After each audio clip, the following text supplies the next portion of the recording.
कराने के लिए बीड़ा उठा करके 69 में सरकारी दहलीज पर कदम रखते हुए 1972 में IAS ऑफिसर बन करके उत्तर प्रदेश के विभिन्न जिलों में जिलाधिकारी से लेकर के कमिश्नर सचिव, प्रमुख सचिव से लेकर के भारत सरकार के सचिव के सबसे बड़े पद के रूप में कार्य किया, जिसके दौरान उन्होंने विशेष रूप से जिनको कोई और अपनी पूरी जीवन परिचय पूरा आपने बताया और क्या क्या आपने किया, इतना तो आज पहली बार हमने सुना है। इसके लिए आपको बहुत बहुत, हम लोगों को बहुत बहुत आशीर्वाद मिल रहा है और कुछ सीखने को मिला है जो इतने सालों में हम लोग नहीं सीख पाए। आज राष्ट्रीय अध्यक्ष जी को हम बार बार सत सत प्रणाम करते हैं।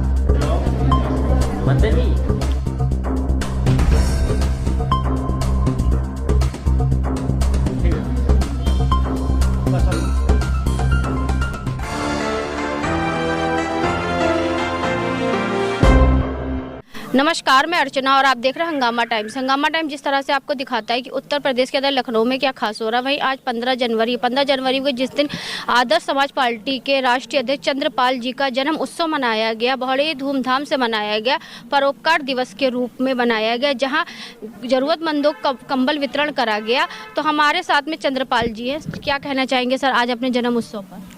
नहीं, मैं तो धन्यवाद देना चाहूँगा और मैं आशीर्वाद चाहूँगा कि कम से कम 100 ईयर्स जीऊँ और सेवा करता रहो। आपको बहुत बहुत जन्मदिन की हार्दिक शुभकामनाएं। धन्यवाद आपको कि आप आए। और माता जी कैसा लगा आज? अच्छा लगा, बहुत अच्छा लगा, जन्मदिन में आए थे। बिल्कुल, तो क्या शुभकामना देना चाहेंगी? क्या शुभकामना देना चाहेंगी?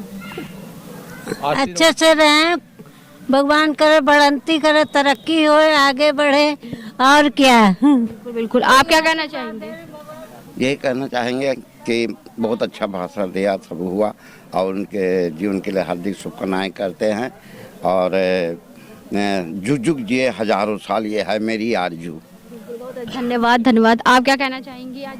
मैं क्या कहना चाहूँगी, आज मेरे हस्बैंड का जन्मदिन है, मुझे बहुत खुशी है कि आप सब लोग का सहयोग मिला, आप लोग का आशीर्वाद रहेगा तो अगली साल इससे बड़ा करेंगे प्रोग्राम। इसे क्या कहना चाहेंगी? भाई जन्मदिन का मुबारकबाद हो भैया के लिए और मैम के लिए, धन्यवाद कमल वाटनी। जन्मदिन की बहुत बहुत शुभकामनाएं। हम लोग इतनी दूर से आए और इतना अच्छा लगा कि एक नई शुरुआत हुई यहाँ पे, जो जातिवाद के लिए हुई, कि जातिवाद खत्म होना चाहिए, है ना। बिल्कुल, आप क्या कहना चाहेंगी? कैसा नया साल मुबारक, खुश रहे भैया हमारा। आज मुझे बड़ी प्रसन्नता का दिवस महसूस हो रहा है, क्योंकि आप इतनी बड़ी संख्या में यहाँ मुझे आशीर्वाद देने आए। आज मेरा बर्थडे है।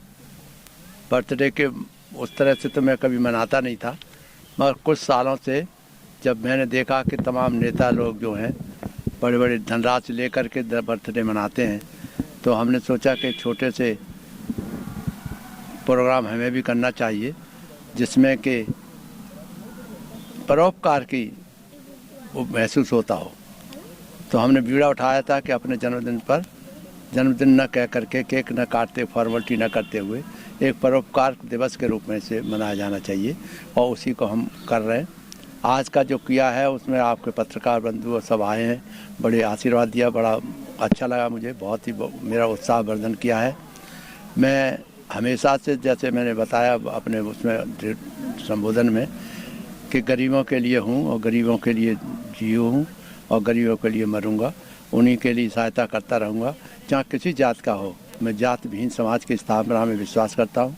इसलिए मैंने कभी जीवन में भी जात के आधार पर कोई निर्णय नहीं लिया, किसी अधिकारी को परेशान भी नहीं किया कि अमुक जात का है।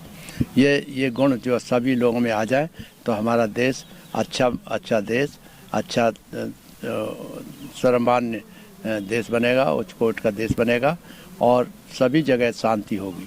क्योंकि आज शांति की होना बहुत ज़रूरी है, क्योंकि शांति नहीं है तो कुछ भी नहीं है। कितना भी आप प्रगति कर लीजिए, और जिस तरह से लोगों को देखा होगा आपने, मर्डर्स हो रहे हैं इधर उधर दूसरे कंट्रीज़ में भी, हमारा देश अभी भी स्वतंत्र है, अच्छा है और अच्छे रास्ते पर चलता रहेगा, ऐसा मुझे विश्वास है। और हम चाहते हैं कि जात विहीन समाज की स्थापना हो, आतंकवाद ख़त्म हो और स्पेशली भाईचारा बहुत ज़्यादा बढ़े और सभी धर्मों में एक तरह का ये घृणा की दृष्टि न हो, दया करुणा प्रेम मैत्री की भावना सबके अंतर्गत हो और उसी से देश आगे बढ़ेगा। मुझे विश्वास है कि वर्तमान सरकार हो चाहे भविष्य की सरकारें हों, सब इस बात को ध्यान रखेंगे कि ये देश संविधान से चलता है और संविधान ही इस देश को आगे बढ़ा के ले चलेगा। और मुझे विश्वास है कि हर आदमी जैसे आज शपथ लिया कि हम जात विहीन समाज की स्थापना के लिए संघर्ष करेंगे, और वैसे ही इसके लिए कि अच्छा मानव हो, मानव एक समान जियो जीने दो कि नारे को आगे बढ़ाएगा और हम लोग जो हैं उसको अनुकरण करेंगे। और जो अच्छे लोग हों और जो वो आगे आए, और राजनीति में भी अच्छे लोगों की बहुत ज़रूरी है, जो नवयुवकों को आना चाहिए और केवल अच्छे गुणों के आधार पर देश की सेवा के लिए निश्चिंतता लेकर के प्रतिज्ञा करनी चाहिए। मुझे विश्वास है कि यही भविष्य में आएगा। नवयुवक हमारे बड़े जागृत हैं और नवयुवक को इस बात को संघर्षशील है और उससे बचना चाहिए कि जो झूठा बहाना लेकर के फौज दिखा करके, भीड़ दिखा करके कल्याणकारी काम करना चाहते हैं, ये सब धोखेबाजी है और उससे बचना चाहिए देश की जनता को और नवयुवकों को कि अच्छे लोग कौन हैं। जो अच्छे सच्चे और लोग जो है पॉलिटिक्स में आएंगे तभी देश एक अच्छा नागरिक देश बनेगा और आगे चलेगा, ऐसा मेरा विश्वास है। और कानून के अंतर्गत जो हमारे जात पात को ख़त्म करें और जो अंतर्जातीय शादियाँ होती हैं उसको प्रमोट करें, मगर प्रमोशन करने के समय ध्यान रखें कि वो कटुता पैदा ना हो, जिससे कि वो एक दूसरे के मर्डर में लग जाए। प्यार मोहब्बत अलग जाते हैं, मर्डर ना हो, ये अलग बात। मैं समझता हूँ कि मेरे पत्रकार भाइयों ने मुझे बड़ा मनोबल बढ़ाया है। मैं दूर ही रहता हूँ, वैसे पत्रकार बंधुओं को मैं बताना चाहता हूँ, क्योंकि दूर रहने से ये होता है कि कंट्रोवर्सी से हम बच रहे हैं।